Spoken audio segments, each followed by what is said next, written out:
నేటి ప్రపంచం. భగవంతుడు కొంతమందికి కొన్ని గిఫ్ట్స్ ఇస్తాడండి. అలాగే లింగరాజు గారికి ఒక గిఫ్ట్ని ప్రసాదించాడు ఆ భగవంతుడు. అదేనండి గాడ్ గిఫ్ట్ అంటారు.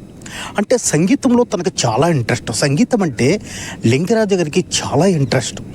ఎంతకంటే ఆ ఇంట్లో కళాకారులు ఉన్నారు. తన తండ్రి కంబాల త్రినాథ్ గారు ఒక కళాకారుడు.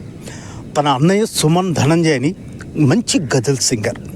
ఇప్పుడు ఛత్తీస్గఢ్ రాష్ట్రం, అప్పుడు మధ్యప్రదేశ్ రాష్ట్రంలో సుమన్ ధనంజయ్ అంటే ఫేమస్.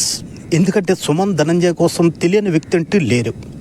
ఎందుకంటే తన గజల్ పాడారంటే ఆ గజల్ని వినడానికి చాలామంది ప్రముఖులు వెళ్ళేవారు.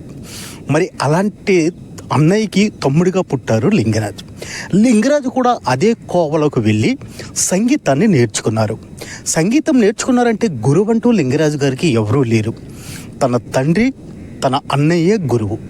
తన తండ్రి తాలూకా మెలికలు నేర్చుకొని తన అన్నయ్య తాలూకా మెలికలని రెండుని నేర్చుకుంటూ తను ఓనిగా ఒక సంగీతాన్ని అభ్యాసం చేసి మంచి మంచి ప్రోగ్రాలు ఇవ్వడం మన లింగరాజు గారికి తెలుసు.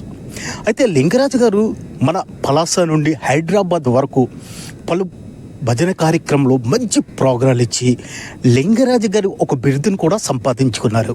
అదేనండి సాయిరాజ్. అదే సాయిరాజు గారు ఎక్కడైనా ప్రోగ్రాం ఇస్తే ఆ ప్రోగ్రాం హైలైట్. అంటే ప్రతి ఒక్కరికి భక్తి భావంలోకి ముందుకు నేర్పించి తన సొంతగా రాసిన పాటలతో ఆ ప్రోగ్రాన్ని హైలైట్ చేసుకొని ఈరోజు మంచి స్థాయిలో ఉన్నారు. అంటే సాయిరాజు గారి కోసం చెప్పాలంటే సాయిరాజ్ అంటే ఒక ఫేమస్. తన కళనే నమ్ముకొని ఇంతవరకు సాగనంపుకొని వస్తున్నారు. అయితే సాయిరాజు గారి మనస్తత్వం ఏంటంటే, నేను ఒక్కడనే కాదు, నా వెనుక ఒక 10 మందికి కూడా నేను ఆధారం అయి ఉండాలి.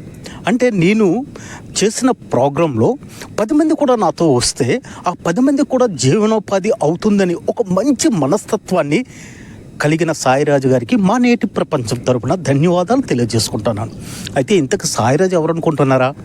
కంబాలరాయుడిపేట గ్రామ కాపురస్తుడు. కంబాల త్రినాథ్ గారు నీలావతి దంపతులకి సాయిరాజు చిన్న అబ్బాయిగా పుట్టాడు. అంటే కంబాలరాయుడిపేటలో ఇంత మంచి కళాకారులు ఉండడం నిజంగా ఈ గడ్డ చేసుకున్న అదృష్టం అనుకోవాలి. ఎందుకంటే తను ఒక ఫేమస్ అయిన సింగర్. అంటే భజన ప్రోగ్రామ్స్లో సాయిరాజు గారు తన శైలి అంటే తన తనకు కళను ప్రదర్శించారంటే అక్కడ చూసే ప్రేక్షకుల మనసుల్లో సంతోషం వెల్లువెత్తుతూనే ఉంటుంది.